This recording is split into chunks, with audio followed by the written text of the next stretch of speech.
Hello बच्चों, good morning. आज हम विज्ञान के पार्ट 2 अम्ल क्षारक एवं लवण का जो पार्ट 1 पूरा हो गया था, आज हम लेके आए हैं पार्ट 2, जिसमें भी होंगे 5 सवाल और वेरी इम्पोर्टेंट होंगे जो बोर्ड में आने की संभावना उनकी ज़्यादा से ज़्यादा रहेगी। आज हम बात करेंगे उन 5 क्वेश्चनों के आगे छठे क्वेश्चन का, जो आने वाले बोर्ड के एग्ज़ाम में आने की संभावना है। छठा क्वेश्चन है, अम्ल और क्षारक की आपस में अभिक्रिया कराने पर हमें क्या प्राप्त होता है और इस अभिक्रिया को क्या कहते हैं। बच्चों, ये बहुत इंपॉर्टेंट अभिक्रिया है। जब हम अम्ल और क्षारक की अभिक्रिया कराएंगे तो हमें लवण और जल प्राप्त होता है। उससे ज़्यादा ये इम्पोर्टेंट है कि इस अभिक्रिया को उदासीनीकरण अभिक्रिया कहते हैं। अब उदासीनीकरण क्यों कहते हैं? क्योंकि इसमें अम्ल क्षार के प्रभाव को नष्ट कर देता है और क्षार अम्ल के प्रभाव को नष्ट करते हैं, अर्थात दोनों के प्रभाव नष्ट हो जाते हैं तो उदासीन हो जाता है। अभिक्रिया हम देखेंगे तो क्षार में लेंगे NaOH और अम्ल में लेंगे HCl, दोनों के आपस में अभिक्रिया होगी। लवण बनेगा NaCl जो साधारण नमक है और दूसरा बनेगा जल। इस प्रकार इस अभिक्रिया को उदासीनीकरण अभिक्रिया कहते हैं।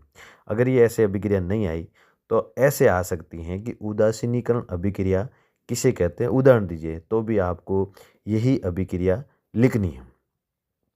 नेक्स्ट क्वेश्चन की ओर चलते हैं। धात्विक ऑक्साइड और अधात्विक ऑक्साइड की प्रकृति क्या होती है? ये सवाल ऑब्जेक्टिव में आ सकता है क्योंकि वहाँ लिखा आएगा कि धात्विक ऑक्साइड की प्रकृति होती है, यहाँ पे लिखा आएगा अधात्विक ऑक्साइडों की प्रकृति क्या होती है। तो सवाल कैसे भी आ सकता है, तो आपको उत्तर में लिखना कि धात्विक ऑक्साइड की प्रकृति क्षारीय होती हैं और अधात्विक ऑक्साइड की प्रकृति अम्लीय होती हैं। अगर आपको याद न रहे तो ध्यान रखना, अधात्विक में आगे आया हुआ है तो इसका मतलब यह अम्लीय होता है। इस तरह इस क्वेश्चन को याद कर लेना।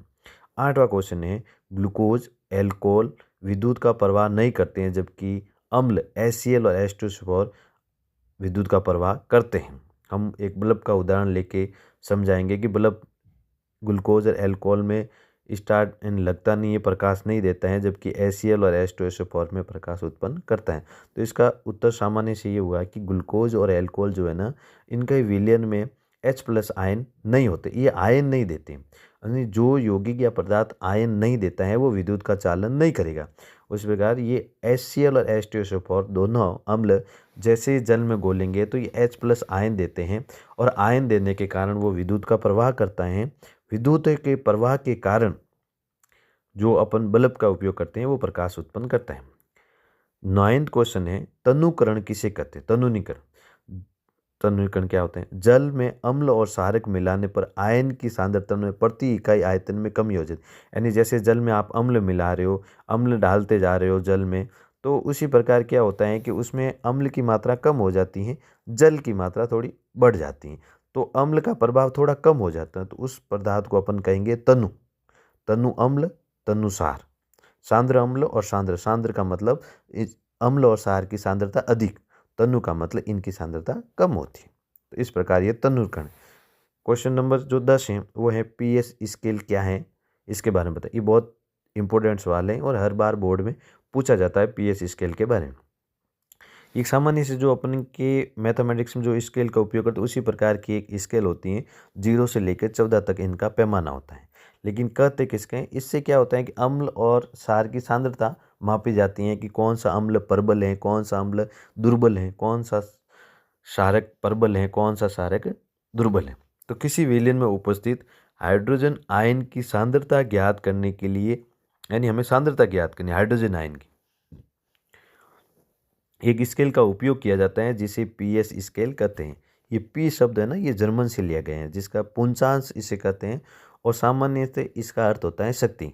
इस प्रकार इन 5 क्वेश्चन जो है ना, इनको अच्छी तरह से याद कर लेना और बोर्ड के हिसाब से बहुत इंपॉर्टेंट है। आप इस वीडियो को 2 से 3 बार देख लेना। अच्छा लगे तो वीडियो को लाइक भी करना, सब्सक्राइब भी करना। इसी तरह मैं और इसी पार्ट का पार्ट 3 लेके आऊँगा, उसमें भी 5 क्वेश्चन होंगे और बोर्ड की जो दृष्टिकोण से जो महत्वपूर्ण होंगे उनको ध्यान में रखते हुए मैं और 5 क्वेश्चन लेके आऊँगा। तो बच्चों आप इसी 5 क्वेश्चनों को 2 से 3 बार ज़रूर याद कर लेना। Thank you. बाय।